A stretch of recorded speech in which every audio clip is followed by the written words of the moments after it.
Welcome back to another Aether Gazer video. In this video, we'll talk about the endgame stats grinding for Aether Gazer, which is the SIGIL, and what other resources you should be saving for the future. I would like to apologize as I'm unable to make consistent content due to work and taking care of family, so thank you all so much for your patience. And I'm not a perfect content creator, so I make mistakes here and there. So I hope you understand that I don't really care about how my YouTube channel does. I just care for a game because I care for a game. So let's get started with the guide. Unlike other stat maxing in the hub such as skills, code, access key, and faction maxing, they are very straightforward, you just max them. SIGILs are the RNG stats grinding for Aether Gazer and probably the only endgame grinding as of now. The basic understanding of a SIGIL is that by equipping 3 types of the SIGIL to a specific modifier will grant you the effect of the SIGIL. You have to at least equip 3 of the same SIGIL to have its effect. Each modifier has 6 slots, therefore you have to pair 2 types of SIGIL only. The direction of the SIGIL is highly important as every type of SIGIL and its direction grants different kind of stat boosts. And if you're confused on where to look, you can actually check this out in the shop, or you can actually refer to this website.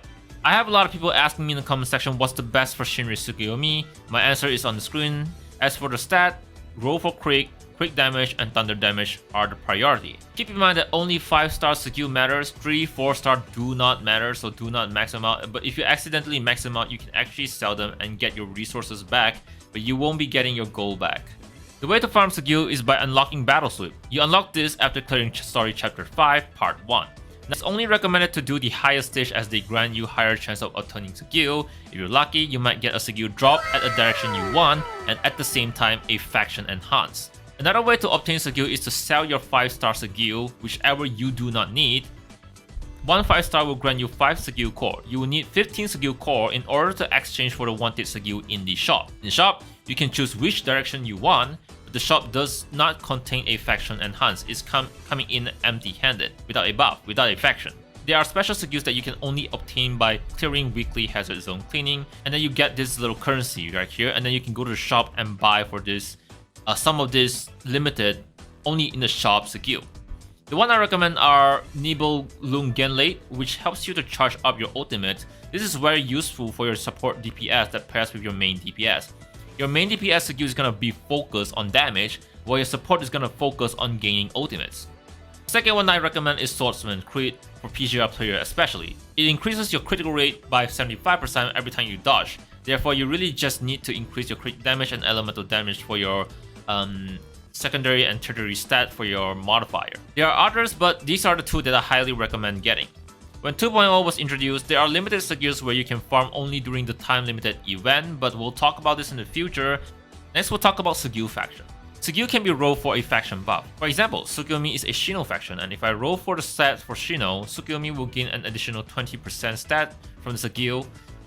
You will need an item called Reconstructor, which you only obtain 20 if I'm not mistaken every week, and also using Hazard Zone cleaning currency to buy more. It is recommended to roll for 1 stat first of any faction, because once you get down, then you will increase your chance of getting the faction that you want. Do not simply waste Reconstructor, as in the future you will need an additional 20 to lock them to a specific modifier. If I want to lock it to Buzembo, since she is a Shino faction, I have to roll for the Shino buff first, and once I roll for the Shino buff, I'll need 20 to lock it to her. This way, she'll have an additional 20% boost, making a total of 40%.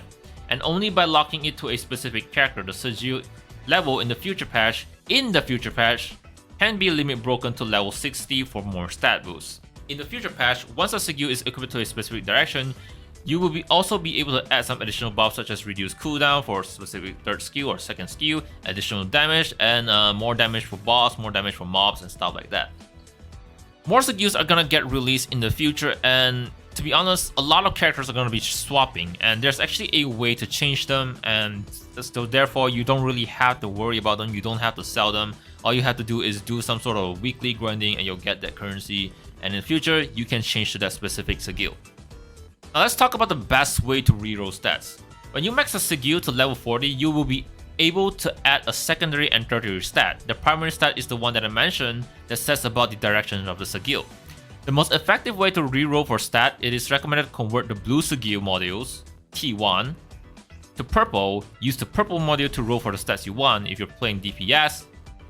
You can also use the purple to convert to gold, but 3 purple is equal to 1 gold, which I don't really recommend unless you have a lot of purple. If you're playing DPS, try to get crit rate, crit damage, or the elemental of the character. Try to roll it with purple first, and once it is done, if you try to reroll for a second stat, you will have to lock it first and it will consume 5 gold SIGIL module T3. It is going to take a very long time process, therefore my take home message in this video is to save your SIGIL modules, purple, blue, gold. Try to roll for 1 stat first and save the second stat for later in the future once you have a lot. And save the reconstructor as they are very limited and you want to be using this for your main characters. And I highly recommend building 3 main DPS. I hope I don't miss out anything, and I'm sorry, terribly sorry for not being able to make guide anytime sooner, as a lot of players have already made mistakes and not knowing what the future is coming. My schedules are really tight and I still have a lot of content to be making for Aether Gazer, so I hope this video helps you, and if you have any questions, do leave them down in the comment section below. If I have the time, I will try to answer them, and let me know what kind of video you want me to make. If you want to see more Aether Gazer video, make sure to subscribe, and hey, it's just a gaming channel.